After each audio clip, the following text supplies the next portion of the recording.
Alors, vous savez que le sujet actuel, en ce moment que je débat, c'est ce que j'appellerais l'astrologie de l'essentiel. L'astrologie de l'essentiel, ça consiste à dire que l'astrologie n'a pas à s'occuper de ce qui n'est pas essentiel. Elle n'est pas en mesure de prévoir ce qui n'est pas essentiel. Et c'est ce qui la distingue de la voyance.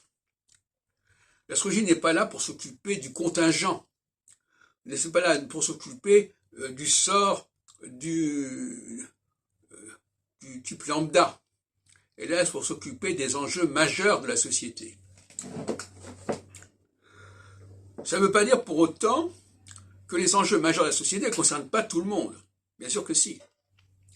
Et comprendre qu'à un moment donné, on rentre dans une certaine phase avec une nouvelle problématique, ça concerne tout le monde. Ça ne veut pas dire pour autant qu'il faille regarder le thème natal de tout le monde, ça n'a rien à voir. Il s'agit au contraire de configurations qui sont générales. Alors, certains disent c'est de l'astrologie mondiale. Mais le mot astrologie mondiale laisse entendre que c'est une astrologie réservée aux politiques. En réalité, non. Si on prend le mot mondial au sens large du terme, c'est l'astrologie pour tout le monde.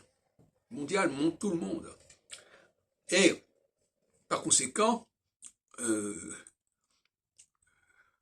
l'idée qu'il faudrait arrêter de penser que pour parler d'une personne, on doit avoir son thème personnel, comme croirait un Brudiard. Non, il y a des structures, des phases qui impactent tout le monde. Au même moment, alors peut-être pas de la même façon, parce que chacun peut avoir une réponse différente, mais cette réponse différente, elle ne relève pas de l'astrologie. L'astrologie, elle pose la question, et chacun d'entre nous répond à cette question sans que ça passe par son thème natal. Il ne faut pas être dans une sorte de cercle vicieux où tout est imbriqué comme cela, de manière délirante. Donc, la nouvelle idée, c'est que un astrologue peut tenir un discours qui soit le même pour tout le monde,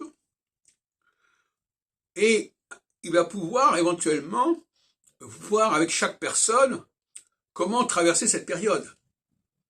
Mais non pas en dressant le thème natal, mais tout simplement en réfléchissant sur les manières de faire cela. Et surtout d'être conscient des enjeux, d'expliquer à la personne exactement ce qui va se passer dans la nouvelle phase.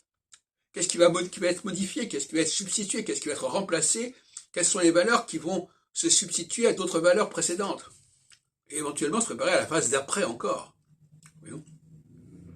Le thème natal est désacralisé et détrôné, on n'a plus besoin de lui.